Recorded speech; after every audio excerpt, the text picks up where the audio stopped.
হত্যাকাণ্ড ঘটিয়ে আমাদেরকে ভয় দেখানোর কিছু নাই। এটা আপনাদের ভালো করে জানা থাকার কথা। কারণ আপনারা একসাথে মেলা দিন আন্দোলন করছি। আপনারাও কি জিনিস তাও আমরা জানি, আমরা কি জিনিস তাও আপনারা জানেন।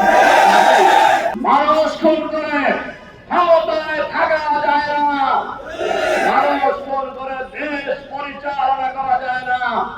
সাময়িক হয়তো তৃপ্তি লাভ করতে পারবেন, কিন্তু ক্ষমতায় বেশি দিন থাকতে পারবেন না। সরকারের স্বরাষ্ট্রমন্ত্রীকে আহ্বান জানাতে চাই, আপনি নতুন স্বরাষ্ট্রমন্ত্রী হয়েছেন, জনগণ আশা করে আপনি নিরপেক্ষ ভূমিকা পালন করবেন। আপনি কোন দলের মন্ত্রী নন, দেশের মন্ত্রী। দেশের সকল মানুষের প্রাণ, মাল, ইজ্জত, আবরুহ, নিরাপত্তা বিধান করা আপনাদের দায়িত্ব।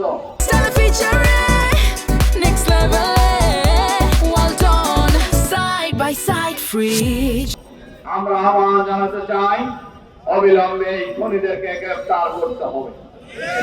এই খুনিদের নামে সুনির্দিষ্ট মামলা হয়েছে, কিন্তু আমরা লক্ষ্য করছি এখন পর্যন্ত একজন লোককেও গ্রেফতার করা হয় নাই।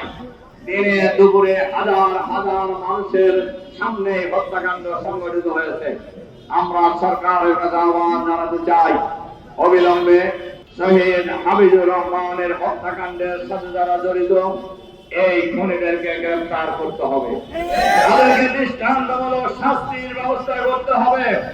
দেশের সন্ত্রাসী কর্মকাণ্ড বন্ধ করতে হবে, চাঁদাবাজি বন্ধ করতে হবে, দুর্নীতিপনা বন্ধ করতে হবে, দেশের মানুষকে শান্তি দিতে হবে। সরকারের বিরুদ্ধে বাংলাদেশের মানুষ যেভাবে ঐক্যবদ্ধ প্রতিরোধ করে তুলেছিল, এই হত্যাকাণ্ড যদি শুরুতেই বন্ধ করা হয়, বাংলাদেশের মানুষ ঐক্যবদ্ধ প্রতিরোধ করে তুলবে। বাংলাদেশের সরকারের কাছে আহ্বান জানাতে চাই, অবিলম্বে সন্ত্রাসী কর্মকাণ্ডের সাথে যারা জড়িত তাদেরকে আপনারা চিহ্নিত করুন, গ্রেফতার করুন, বিচারের আওতায় নিয়ে এসেন।